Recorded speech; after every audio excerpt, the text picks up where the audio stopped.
ली है। दरअसल विषकन्या अपनी शक्ति से आराध्या पर ऐसा प्रभाव डाल देती है कि उसके स्पर्श के जरिए भी उसका जादुई असर दूसरे व्यक्ति तक पहुंच सकता है। इसी वजह से जब आराध्या अनजाने में प्रथम को छू लेती है तो प्रथम पर भी विषकन्या के प्रभाव के संकेत दिखाई देने लगते हैं। आराध्या खुद इस बात से घबरा जाती है। उसे डर लगने लगता है कि कहीं उसके कारण प्रथम को कोई परेशानी न हो जाए। वहीं प्रथम आराध्या को अकेला छोड़ने के बजाय उसकी मदद करने की कोशिश करता है, लेकिन विषकन्या यही नहीं रुकती। उसका असली मकसद प्रथम और आराध्या को एक दूसरे से अलग करना है। इसलिए वह आराध्या के जरिए प्रथम तक अपना प्रभाव पहुंचाने की कोशिश करती है। जब दादी जी को इस पूरे मामले की भनक लगती है तो उन्हें समझ आता है कि आराध्या के ऊपर साधारण परेशानी नहीं बल्कि किसी रहस्यमयी शक्ति का प्रभाव है। इसीलिए दादी जी पूरे परिवार को बुलाकर विशेष पूजा करवाने का फैसला करती है। वह चाहती है कि पूजा के जरिए आराध्या पर पड़े इस प्रभाव का रहस्य सामने आए और विषकन्या की शक्ति को कमजोर किया जा सके। लेकिन दोस्तों, पूजा शुरू होने के बाद जो होने वाला है उसकी किसी ने कल्पना भी नहीं की होगी, क्योंकि पूजा के बीच अचानक घर की सारी लाइट बंद हो जाती है और रोशनी वापस आने पर आराध्या वहां से गायब मिलती है। अब सवाल यह है कि आराध्या कहाँ गई? क्या विषकन्या उसे अपने नियंत्रण में ले चुकी है? और क्या प्रथम भी इस जादुई प्रभाव से बच पाएगा? आगे की कहानी यहीं से और भी ज्यादा रोमांचक होने वाली है। लो दोस्तों, अति मन सुंदर के आने वाले एपिसोड में अब कहानी एक ऐसे मोड़ पर पहुंचने वाली है जहां दादी जी को आराध्या को लेकर एक बहुत बड़ा शक हो चुका है।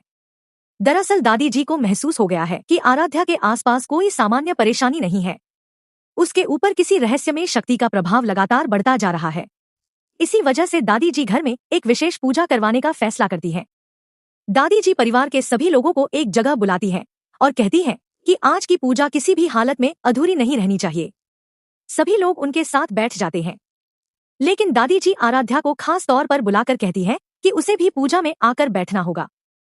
आराध्या वहां पहुंचती है और परिवार के साथ पूजा में बैठने लगती है। दादी जी धार्मिक पुस्तक निकालती हैं और मंत्र पाठ शुरू कर देती हैं। शुरुआत में सब कुछ बिल्कुल सामान्य दिखाई देता है, लेकिन दोस्तों, असली खेल तो इसके बाद शुरू होता है। जैसे जैसे पूजा आगे बढ़ती है, घर का माहौल अचानक बदलने लगता है।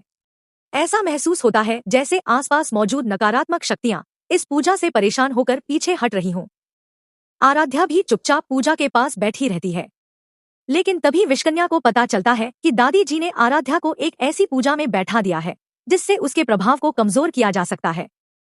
विषकन्या आराध्या को वहां बैठने से रोकने की कोशिश करती है। वह इशारे से आराध्या को पीछे हटाना चाहती है, लेकिन तभी प्रथम आराध्या का हाथ पकड़कर उसे वहीं बैठा देता है।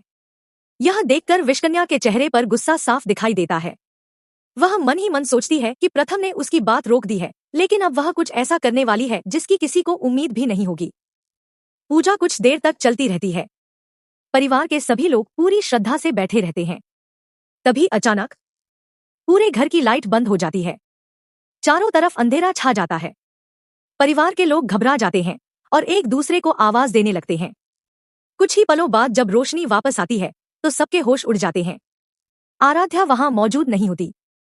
प्रथम तुरंत आराध्या को ढूंढने लगता है, लेकिन आराध्या तब तक अपने कमरे में पहुंच चुकी होती है।